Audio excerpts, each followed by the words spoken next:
சில நாட்கள் கழித்து கிராமமே சோகத்தில் மூழ்கி கிடக்கிறது.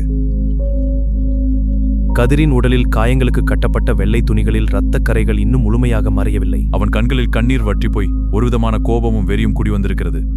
தன் உயிர் நண்பனை இழந்துவிட்ட குற்ற உணர்ச்சி அவனை ஒவ்வொரு கணமும் சித்திரவதை செய்கிறது. ஆண்டி உசுறு போனதே பெரிய சோகம். ஆனா நேத்து ராத்திரி ஊர் எல்லையில முனியாண்டியோட ஆட்டு மந்தைய ஏதோ ஒண்ணு ரத்த கல்லையாக்கிட்டு போயிருக்கு. காட்டுக்குள்ள ஏதோ பெரிய மிருகம் ஊரை நோட்டம் விட ஆரம்பிச்சிருச்சு. அந்த இருட்டுக்குள்ள என் கண்ணு முன்னாடி பாண்டி உசுறு போச்சு.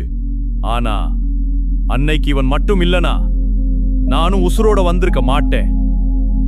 அந்த அம்புலி அரக்கனை தான் உசுர பணையம் வச்சு கொடூரமா அடிச்சு கொன்னான் கதிர். இவனால மட்டும்தான் நம்ம ஊரை அந்த பிசாசுக கிட்ட இருந்து காப்பாத்த முடியும். தம்பி, நீ பாண்டிக்காக செஞ்சது சாதாரண காரியம் இல்ல. ஆனா அந்த அரக்கன்க நம்ம ஊரே அழிக்க காத்துக்கிட்டு இருக்குங்க. எங்க உசுறு இனி உன் கையில தான். நீதான் இனி இந்த ஊரோட காவல். கதிர் மெதுவாக தலையை நிமிர்த்துகிறான். அவன் கண்களில் இப்போது துளி கூட பயமில்லை. மாறாக எதையோ எதிர்கொள்ளும் தீர்க்கமான முடிவிருக்கிறது.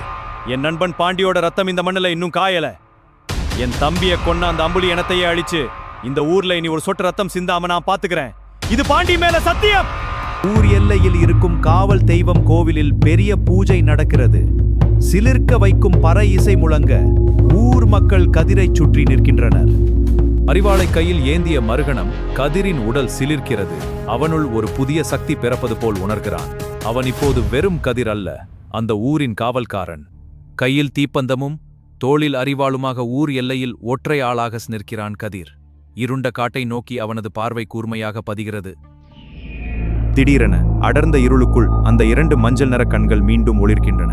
ஒரு மெல்லிய உருமல் சத்தம் காற்றின் வழியே கதிரின் காதுகளை வந்தடைகிறது. கதிர் இப்போது பின்வாங்கவில்லை. தன் கையில் இருக்கும் அறிவாளை தரையில் ஓங்கித் தட்டி காட்டுக்குள் இருக்கும் அந்த அரக்கனை பார்த்து கர்ஜித்தான்.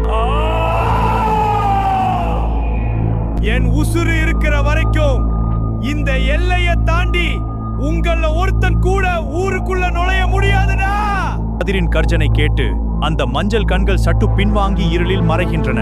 தீப்பந்தத்தின் வெளிச்சத்தில் கதிரின் முகம் வீரத்தோடு ஒளிர ஊரை காக்க தன் நீண்ட இரவு பயணத்தை தொடங்குகிறான்.